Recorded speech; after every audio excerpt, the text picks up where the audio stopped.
Presidente, ¿cómo está? Buenos días, bienvenido. Le acompañamos a Alexis Moncayo, quien le habla, Licenia Espinel. ¿Cómo está el momento la relación con el Ejecutivo? Hace pocos días el Presidente de la República insistió en su llamado al diálogo a los diferentes sectores políticos, dijo él, para buscar una especie de acuerdo nacional. Y paralelamente empezó a fustigar también a los sectores políticos, a los movimientos, a las organizaciones sociales, al movimiento indígena, y cae en esa espiral nuevamente de polarización. ¿Han funcionado estos llamados que ha hecho el Presidente de la República hablando en términos legislativos? Presidente, buenos días, bienvenido. Buen día, gracias por la oportunidad, un saludo a la audiencia. Por un lado llamar al diálogo y por otro lado decir que los culpables del desastre del país son los de la otra orilla y no hacer un mea culpa en cuanto a lo que viene sucediendo en los distintos ámbitos. Es una política para mí simplemente errada. El presidente ha dicho desde el inicio de su gestión que tiene la muerte cruzada en el escritorio. Eso devino en una crisis política que llegó a desembocar en junio del año anterior, un proceso incluso de muerte cruzada desde la Asamblea hacia el gobierno que no se consolidó. Y luego viene ya este tema que está en el tapete, que es la posibilidad de un juicio político. Esperamos el informe de la comisión respectiva y en base del informe será la Asamblea y su pleno la que se pronuncie y establezca si es que aprueba o no el informe. Y luego de ello tendrá que haber o no, ya depende de los legisladores, el inicio de un juicio político. Pero no existe un diálogo serio. Yo le dije al ministro Cucalón cuando me pidió una cita y me visitó en la presidencia de la Asamblea, le hemos dicho públicamente al presidente de la República que para dialogar tiene que haber una base cierta, una base que tenga señales concisas, concretas respecto de los ecuatorianos, no de la clase política, no de la Asamblea Nacional. Y esa base cierta es si la Asamblea, por citar un ejemplo, dio la ley del uso legítimo de la fuerza, que decía el gobierno que con eso se solucionaba el problema, nosotros decíamos que era una herramienta nada más. Si a inicios del presente 2023 dimos una reforma a 90 artículos que tienen que ver con las leyes de seguridad, nosotros venimos cumpliendo lo que dice la Constitución política y lo que dice nuestra obligación incluso moral. Pero ¿quién tiene que poner la plata para las políticas públicas, para ponerle vehículos que no existen en la Policía Nacional, para ponerle las armas y los chalecos a los policías? Es el gobierno. Póngalo ya, este rato, inmediatamente, los recursos. El día domingo dijo de que hay 3.000 millones para seguridad. Bueno, si hay 3.000 millones se sobreentiende que sí había plata. ¿Y por qué no se la pone? Esperando que venga inversión de Israel, de Estados Unidos, maná del cielo no va a caer respecto de seguridad. En emergencia hay que poner los recursos. Y sí, todo buscan chivo expiatorio. Si es contra la justicia, si es contra los campesinados, si es contra absolutamente todos. Y el chivo expiatorio principal ha sido la Asamblea Nacional. Pero hay que decir al país la verdad, la Asamblea Nacional no pone la plata para seguridad, no pone la plata para salud, no pone la plata para vialidad. El que tiene que poner es el Ejecutivo, y el que tiene que ejecutar es el Ejecutivo. Y si no lo ponen, entonces, ¿quién es el culpable? Nosotros no podemos disponer de los recursos, nosotros legislamos y desde que yo estoy de presidente, junio del año anterior, hasta esta fecha hemos legislado 37 leyes en beneficio del país y seguimos legislando y fiscalizando. Y esa es nuestra labor. No, pero yo creo que ese discurso está totalmente desgastado de echarle la culpa a todo el mundo y no ver la paja en el ojo propio, en el sentido de que en el país no está funcionando, no hay inversión. Ahora, usted, primero, bienvenido, un gusto tenerle como siempre acá, presidente. ¿Notó que hay predisposición por parte de Cucalón? Porque, digo, más allá de que uno puede o no coincidir con las ideas, la visión de país, la economía, la política de uno u otro actor en este país, creo que Cucalón es un político serio, es un político con mucha experiencia, a pesar de que ha tenido también sus resbalones. Es decir, en septiembre del año anterior a usted le dijo que era un peligro para la democracia y que su servilismo e ignorancia compromete y arrastra la función legislativa. Esas fueron las declaraciones de Cucalón. Me imagino que ese impasse ya está superado, por eso le visitó en su despacho y pudieron conversar. Pero, tomando en cuenta que se trata de un gobierno y de un presidente que tiene una credibilidad muy baja, que tiene una palabra que no cumple, ¿con Cucalón la cosa puede cambiar o usted cree que esto, presidente, va a ser más de lo mismo? Que puede venir hoy Cucalón o mañana puede venir San Pedro o cualquier otro arcángel de los cielos, que la cosa no va a cambiar. Bueno, el señor Cucalón, que está de ministro de gobierno, me pidió una cita, le di como a cualquier ciudadano que recibo casi todos los días de la Asamblea Nacional, no se diga un ministro de Estado y que representa al gobierno como ministro de esta cartera. Sin embargo, tengo que ser puntual. No solamente se trata de un ministro, se trata del propio presidente de la República. El que tiene que dar los signos de que quieren dialogar realmente es el presidente de la República, pero si en un momento está el ministro Cucalón asistiendo a la Asamblea, dialogando con el presidente de la Asamblea, ese mismo momento, coetáneamente, en otra ciudad del país, está el presidente despotricando contra el presidente de la Asamblea y contra la justicia y contra absolutamente todos. Pero siéntese a dialogar. No hay una línea. No, a ver, no existe una línea. Ahí le quiero plantear una inquietud, presidente. Usted también es un político con muchísima experiencia, con trayectoria, conoce a los personajes que están en el gobierno, empezando por el propio presidente Lasso. Usted convocó un diálogo en las protestas de junio. Usted fue uno de los principales mediadores junto a la Iglesia. Y a ese diálogo, que durante 18 días el propio Lasso convocaba a través de cadenas nacionales, él no asistió. Y después no asistió a la sesión de pleno donde ustedes pretendieron aplicar el 130 y mandó un delegado, al señor Pozo, a que lea una retahíla de justificaciones, ¿no? Su descargo. Y hoy, que la Asamblea también, a través de la comisión ocasional, le ha convocado al presidente para que explique sobre su participación o no, o la de sus familiares o no, sus funcionarios, tampoco va. Es una permanente actitud del presidente de negarse a dar la cara y a responder y sentarse a conversar. Así como se construye unidad. Vea, diálogo. Registran los datos históricos de que quien pudo no solo convocar, sino que se siente el gobierno nacional con la CONAI y las otras organizaciones afines a dialogar en junio, fui yo. No, nadie los podía sentar, ni las organizaciones internacionales, ni las organizaciones nacionales que ya lo intentaron, no lo pudieron hacer. Tomé la iniciativa y logramos. Estuvo ya aprobado prácticamente los 15 centavos en la noche anterior en la Iglesia del Voto Nacional. Pero, y no me dejará mentir el señor ministro o exministro Jiménez, con el exsecretario de la Administración Iván Correa, perdón.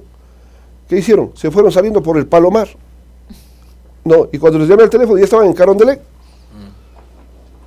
burlándose de la gente. Eso lo cuento hoy día. Así no se puede dialogar con seriedad. Eso significa que desde el primer momento y luego tomaron hubo la seriedad para cumplir con los acuerdos. Les obligué prácticamente por unas declaraciones públicas a que vuelvan a sentarse. Cuando ya había una conciliación más o menos, ¿qué pasó? Entiendo que la orden de Carondelet fue: con Virgilio Saxena no se firma, porque con este señor no podemos estar en la misma mesa, entiendo yo. Es decir, les forcé a que se sienten a dialogar, pero luego rompieron el diálogo. Yo le tuve que llamar a Monseñor Luis Cabrera, arzobispo de Guayaquil y encargado de la diócesis en el país, que coincidencialmente es coterráneo mío, es azogueño, ¿no? Y le dije, luego de que ya el diálogo se rompía ese momento, le dije: Monseñor, he hecho todo lo que tenía que hacer. Le ruego, le llame al presidente de la República y haga retomar el diálogo, resuelvan este tema. Esa fue mi última actuación en el día de los hechos. Pero esto es de seriedad, la política es de seriedad. Sí, el señor Cucalón dijo de que yo era un atentado para la democracia. Yo creo que el atentado para la democracia es del propio gobierno, que no hilvana absolutamente nada, ni resuelve absolutamente nada en el país, de que no pone los recursos, de que no sintoniza, no, insisto, con la clase política, sino con la gente. No, es el pueblo ecuatoriano, los distintos sectores, los sectores campesinos, los sectores ciudadanos, artesanos, agricultores, pescadores, todos los ecuatorianos los que requieren soluciones, los que requieren un diálogo serio. Han pasado 90 días en diálogo o más, en las mesas de diálogo. ¿Y qué se ha resuelto en realidad? Dijeron de que de ahí iba a producirse algunos insumos para la legislatura, para legislar. No ha llegado a la legislatura absolutamente un oficio, menos alguna situación para poder legislar sobre acuerdos previos. Nosotros estamos predispuestos a ello. Doctor Saquicela, avanza en la Asamblea Nacional la investigación del caso del Gran Padrino en la comisión multipartidista. Se espera para los próximos días el informe. Hay constitucionalistas que señalan que, con o sin informe, la Asamblea Nacional podría iniciar un juicio político al presidente de la República. En caso de que haya un informe que sugiera ese proceso político, ¿cuál es el procedimiento? ¿Qué puede pasar? ¿Cuál es el escenario? A ver, sí, el juicio político, de acuerdo con el 129 de la Constitución, puede darse en este momento, incluso abstrayéndonos del informe de la comisión. Sin embargo, La comisión está, entiendo, trabajando, presentará en las próximas horas y de manera inmediata, con previo 48 horas como establece la normativa, tendríamos nosotros que citar para conocimiento y resolución del Pleno. ¿Qué es lo que tiene que conocer o resolver el Pleno? Es el informe. ¿Aprobarlo o no? Entiendo que en términos generales todo lo que se ha recopilado y se ha investigado en la comisión tendrá que pasar a la Fiscalía General del Estado para abonarle en la investigación. Y si es que la comisión a su criterio dice que recomienda un juicio político, el Pleno puede aprobarlo o no. Pero eso dependerá de que uno o varios legisladores, con el apoyo de no menos de 46 legisladores o firmas de los mismos, puedan presentar el juicio político como tal a la presidencia de la Asamblea, va al CAL, el CAL envía a la Corte Constitucional, que es la que tiene en 6 días plazo que pronunciarse y decir si califica o no califica la procedencia del juicio político.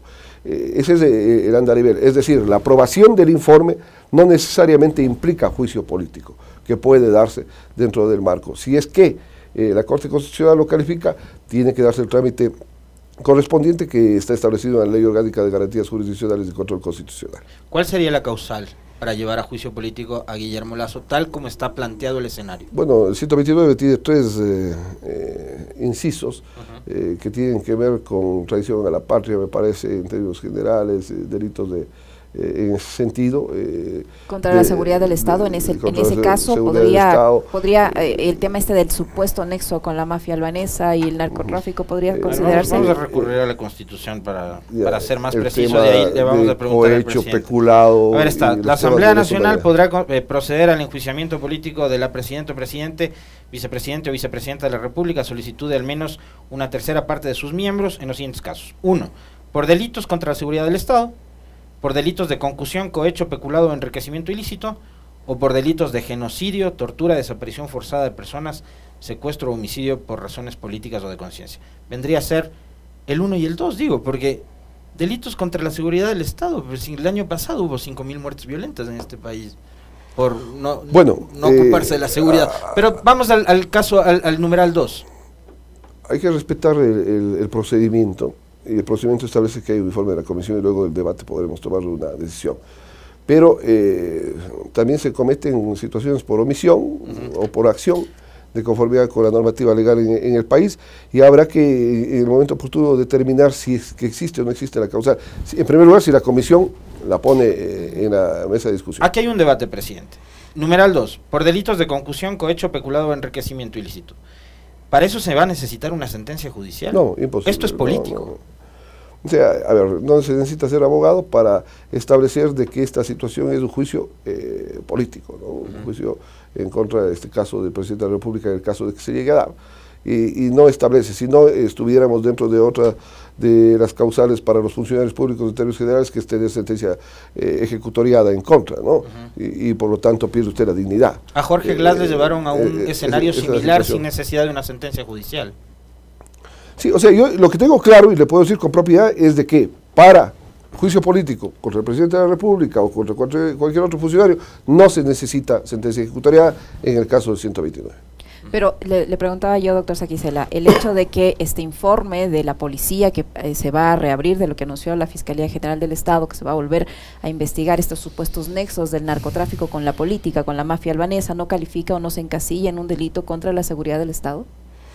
No me voy a anticipar a dar el criterio, no, yo entiendo que ustedes lo demandan y entiendo que incluso la audiencia, pero si es que no tengo, al menos como abogado que soy, y esa es mi formación de más de 25 años, mientras no tenga el expediente, que todavía no lo conocemos como venga de la comisión, mientras no lo sometamos a debate de la Asamblea, no puedo establecer desde mi punto de vista si existe o no existe causal. ¿Por qué?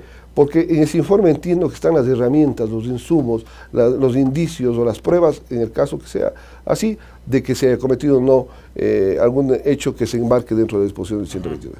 Ahora, volviendo al escenario que usted mismo mencionaba hace un momento, esta suerte como de 2 años de permanente chantaje que ha vivido la Asamblea Nacional desde el Ejecutivo, ¿no? Eso de que tenemos el as bajo la manga de la muerte cruzada.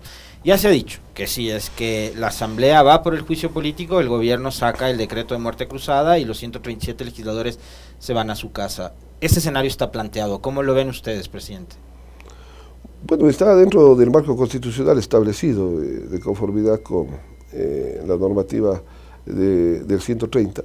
la posibilidad de la muerte cruzada desde el Ejecutivo hacia el Legislativo, que es la disolución del Parlamento y la gobernanza del Presidente de la República alrededor de 6 meses y el llamado inmediato a elecciones. Pero, si bien dice a criterio del Presidente esta disposición constitucional, hay que leerla en su integridad. Y habla cuando se haya entorpecido, se haya paralizado el Plan de Desarrollo Nacional. La pregunta este rato es, de conformidad con el plan de trabajo que presentó el Presidente de la República para ser electo como tal, no, y con el Plan de Desarrollo Nacional, ¿existe el mismo? No. ¿Qué ha parado la Asamblea Nacional? En los últimos 8 meses hemos dado 35 leyes al país. ¿Estamos o no estamos cumpliendo otra función? Nosotros no le hemos parado absolutamente nada, más bien pasó por el Ministerio de la Ley una ley tributaria que provoca $800 millones al año al erario nacional. No, ¿dónde están los 800 millones al año? En este gobierno se subió el precio de los combustibles, ¿no? De la super, de la extra y del diésel. ¿Dónde están esos recursos? ¿No?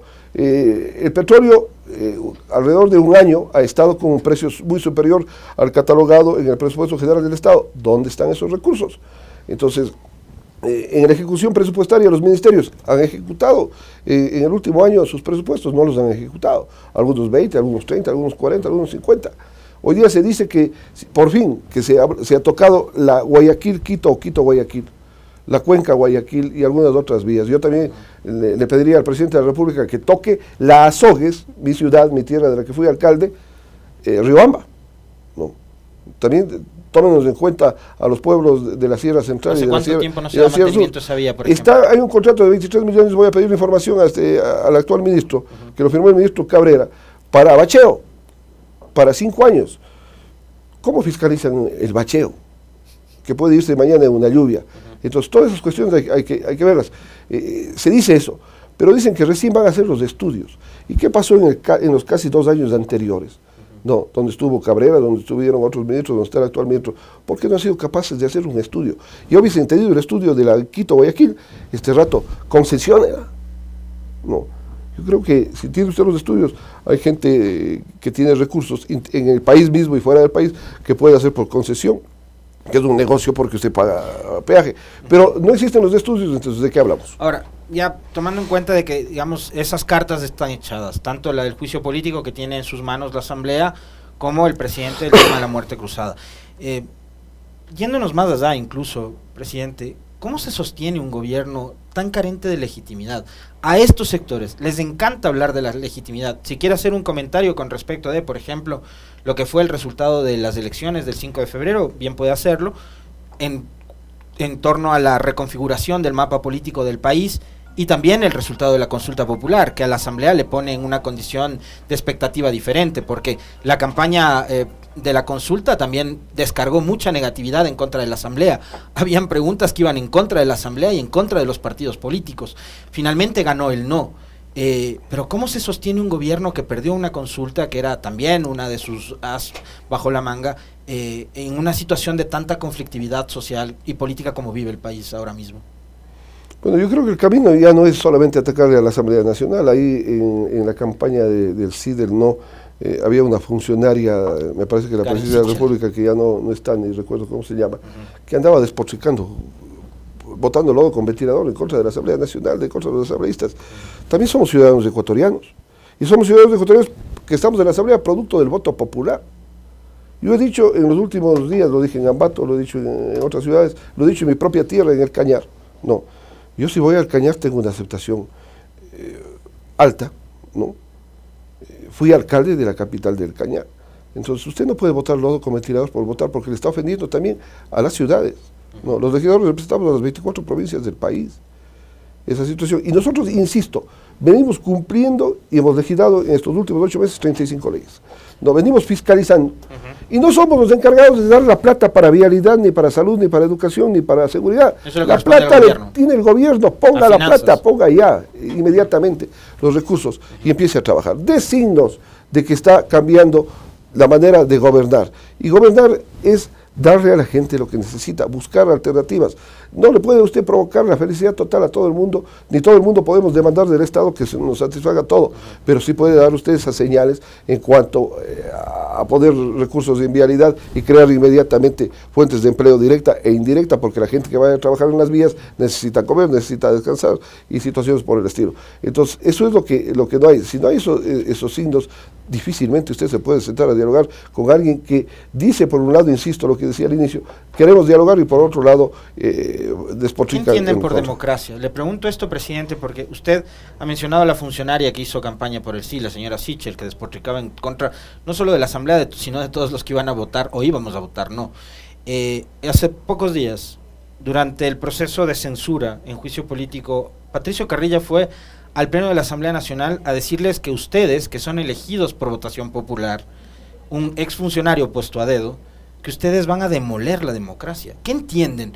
¿Qué entiende usted por democracia? ¿Y qué cree usted que el gobierno y sus funcionarios entienden por democracia? Bueno, la democracia parte del hecho cierto de respetar el criterio de los demás, ¿no? Y hay en lo político la separación de poderes, esencialmente ejecutivo, legislativo y judicial, que han sido históricamente y en el derecho comparado los tres poderes que existen. Y obviamente poder, bajo ese contexto de seriedad, dialogar. ¿Qué pasa? En una paralización, sí, la propia Constitución garantiza la protesta pacífica, ¿no? Pero la protesta pacífica tampoco puede limitarse a que venga usted, pase por la calle Amazonas en Quito y se vaya a su casa. Tiene que decir cuál es una plataforma de lucha, de reclamos y situaciones por el estilo. Ahora, si usted ahí utiliza la fuerza estatal a través de la policía, como se utilizó de manera desmedida en algunas manifestaciones, entonces alguna repercusión tiene que haber. Si existieron muertos, si existieron heridos, alguna repercusión tiene que haber. ¿Y quiénes son los encargados? En este caso, el general Carrillo era el encargado del tema de seguridad y él fue el enjuiciado. Que nosotros queramos demoler la democracia, no se trata de eso. Si somos producto de esa democracia, en síntesis al final del día, ¿qué es? El voto popular, ¿no? Y eso se da. Si hay mañana una muerte cruzada, veamos quiénes vuelven o quiénes no vuelven, o quiénes volvemos a la Asamblea o a donde sea, ¿no? Entonces, esa es la situación, pero si se la aplica, aplíquesela dentro del marco constitucional, porque la democracia es igual a la Constitución. Doctor Saquicela, en la Asamblea Nacional, si no se le ocurre al presidente de la República aplicar esta amenaza a la muerte cruzada, en los próximos meses se va a renovar las autoridades. ¿Usted aspira a mantenerse en la presidencia de la Asamblea, tomando en cuenta también los resultados de las elecciones seccionales y de la consulta popular? Bueno, yo tengo un acuerdo, y lo tengo comunes con el Partido Social Cristiano, con parte de Izquierda Democrática, con un grupo de Pachacuti, con un grupo denominado Independiente, un acuerdo que era la institucionalidad, el rescatar la misma institucionalidad que provoque el contrapeso de poderes y no el agachar la cerviz al Ejecutivo, y ahí sí la Asamblea vale oro si es que simplemente decimos sí. Si pasa la ley de inversiones, vale la Asamblea. Si no pasa la ley de inversiones, no vale la Asamblea. Si la ley de inversiones dice que a 40 años se va a concesionar todos los bienes importantes del Estado, hay que pasarla, y ahí sí el gobierno aplaude a la Asamblea. No se trata de esa situación.